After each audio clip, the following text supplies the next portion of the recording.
ماكينة التراسونيك مقدمة من شركة المهندس منسي للصناعات الهندسية والتغليف الحديث. نبتدي الأول نشغل الغار، وبعد كده بنظبط العدادات. العداد الأول خاص بتوقيت غلق نظام الالتراسونيك أو الفكوك. نبتدي ندوس كده كده بتزيد معانا كده بتقل. ندوس هنا الجزء الثاني اللي هو فترة اللحام، ما بنزودها يا اما بنقللها، بتزيد كده بتقل معانا. الجزء الثالث خاص بتوقيت السكينة، ما بننقص وما بنزود. الجزء الرابع عدد التيوبات اللي احنا قفلناها 80 تيوب.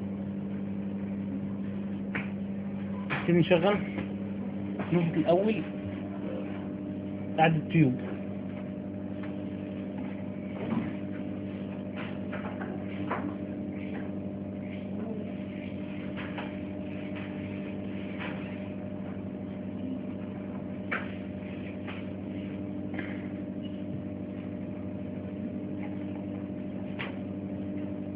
في الجزء الأول الخاص هنا بالتاريخ، بنرص فيه الأرقام والحروف أو الأرقام بتاعتها بحيث إنها تطبع على التيوب.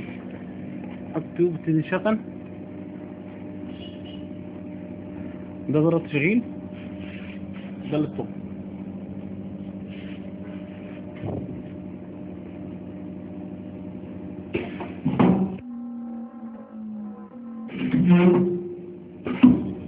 مشتغلتش بنبتدي نزود فيها شوية.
ده الجزء الخاص بالنظام اليدوي، ده قفل الفكوك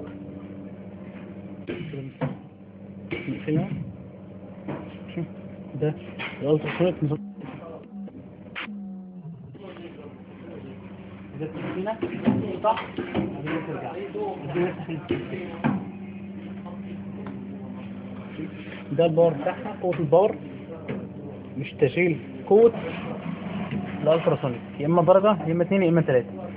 وبالتالي قوة ثانية برضه دي بتزيد او بتضاعف حسب النظام ده، يا اما على الدرجة الأولى يا اما الثانية يا اما الثالثة.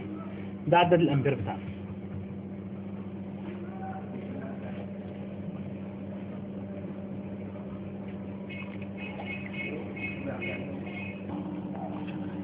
التيوب شغالة.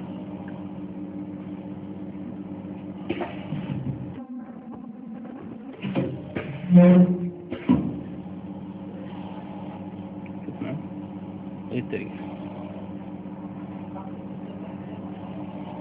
مقدمة من شركة المهندس منسي للصناعات الهندسية والتغليف الحديث.